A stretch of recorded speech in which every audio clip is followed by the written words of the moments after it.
everyone. I just wanted to update you on where I'm at reading wise right now. Things have been going well. I'm really so excited. So far I've read 4 books.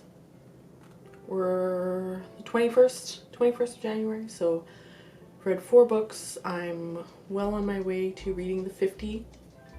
I'm optimistic. Remember, I'm optimistic. I wrote a review for the last book I finished reading, which was How to Murder Your Life by Kat Marnell. So I thought I'd share that with you right now. Okay, so this was my review of Kat Marnell's How to Murder Your Life. Kat Marnell's memoir delves full speed into the addictive personality. Drugs, eating disorders, relationships, glamour, sex, excess, and access to it all. Addiction imbues her life. What Marnell lacks in self-awareness, she makes up for with self-deprecative candor, wit, and unapologetic reverence for the downtrodden fast life. Kat Marnell knows what she's talking about when it comes to drugs. What drugs? All drugs. Any drugs. Rich kid pills and street crack and speed and PCP and even literal bath salts. Not to be confused with the infamous B-list drug. And she will inject it and snort it and smoke it as long as it gets her shit-faced. Does she know how to screw up her life? Hell yes. She will screw it all up. All by herself. Thank you very much. Okay, well, maybe with a little help from her friends and her psychs and her dealers and those nasty AF boys she constantly keeps around. They circle like vultures around their all too willing prey. While her memoir of a life drenched in privilege is hard to relate to, her spiral into addiction and muted ambitions most certainly isn't. Exceedingly readable, unabashed, and brutal at times, Marnell casually dances around subjects of rape, toxic narcissistic relationships, and misogyny, while delving into the nitty-gritty of eating disorders, celebrity, drugs, self-annihilation, and abortion. While this started out as a solid 3 out of 5 stars review for me, ultimately I became entrenched in and sympathetic to Marnell's story and found myself perusing her social media looking for updates as well as past and future publications.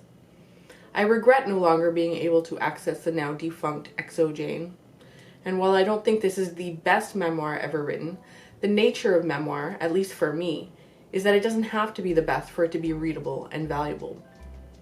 I left with an intimate view bereft of veneer of a woman who lets herself fall apart onto paper. Marnell wrote this memoir while still in the prime of her adult youth, and I'm sure she would write it differently 10, 20, 30 years from now. But that's precisely why I'm equally enchanted by this frozen in time perspective. I was also offered a glimpse into the world of another human being and personality I will probably never meet in real life. And for that, reading a 4-star memoir is worth it.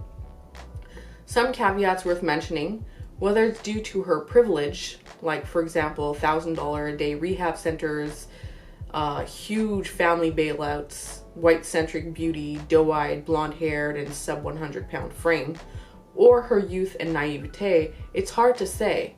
But I do think she glamorizes the often much grimmer and unprivileged realities of those living with eating disorders, drug addiction, abusive relationships, and even working in beauty and publishing in the notoriously harsh New York hub. It may be triggering to those who are dealing or have dealt with any of these decidedly common afflictions. So that was my review on Goodreads, and I decided to write that just right after I finished it because it was just fresh in my mind, and I don't feel like I could really write much about it a week later, 2 weeks later. You know, I really had to get it down in that moment, and that's why it's hard for me to write reviews on books that I've read in the past because it's just not fresh in my mind. I can say vague things about what I liked about it and stuff, but other than that, it's difficult. One thing I left out that I also was kind of random, but I really liked how Marnell would write. Okay, you know how you have U-G-H? Well, she would write A-U-U-U-U-U-G-H, and it just looked like and I don't know why, I just loved that. Like, she sprinkles that expression throughout her memoir, and I could just imagine her, and it's kind of like, sometimes it was almost exaggerated. It was kind of, she kind of uses it anytime that she gets the chance. So anyway, I always made that voice in my head when I read it, like, oh! So anyway, that's just kind of random, and that's a little thing that I liked about it. So right now what I'm reading is 2 really heavy, intense books. Again, these are nonfiction. I'm reading currently The Human Predicament, which is a philosophy book.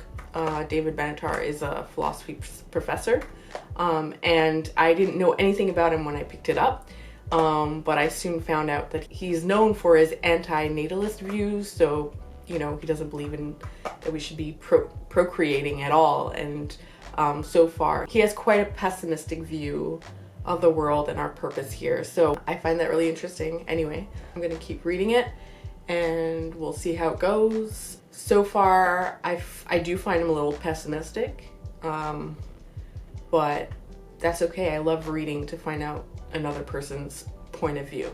And I'm also reading Dope Sick: Dealers, Doctors, and the Drug Company That Addicted America by Beth Macy. I'm still just at the beginning of this book, and it's a relatively, it's brand new, published 2018. And I expect to learn a lot in this book, and so far it's fascinating. I'm still at the beginning, so I don't have much to say about it. I'm interested in seeing how she brings everything, how she links everything together. Those are the 2 books I'm reading right now. I also finished Karina Chicano's You Play the Girl, and I don't even feel like I can review it. All I have to say about it is that it's a 5-star book.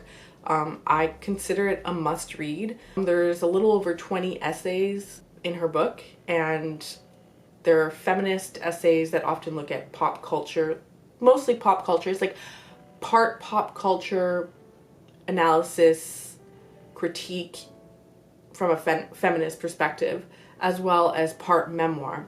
And it's extremely interesting and influential. I think every woman who reads it will recognize herself at least somewhere in one of her essays. Some essays are weaker than others, but the ones that are really strong, really good, are must reads. Like I said, like, this is a book that I plan on buying and keeping on my shelf to go read again. So some of those essays truly will, I can say, have and will change my life. And that for me is a must-read book, right? And that's why I read. That's why I read. That's why I want to continue reading. That's why I love reading. And that's what gets me excited about books. I want to be changed. I want to be affected. I'm not just reading for entertainment. I'm reading to understand myself better, to understand the world better, to feel connected more to the rest of humanity. I treasure my books, and I treasure the books that have changed me in profound ways. And so this book I consider a must-read for everyone. You don't have to identify as a man or a woman. Thank you so much for watching. I hope you enjoyed this. I look forward to sharing more with you in the future. Please comment down below and let me know what you're reading this month, and if you have any recommendations for me, now that you know what I like to read. Thank you. Have a wonderful day. Bye.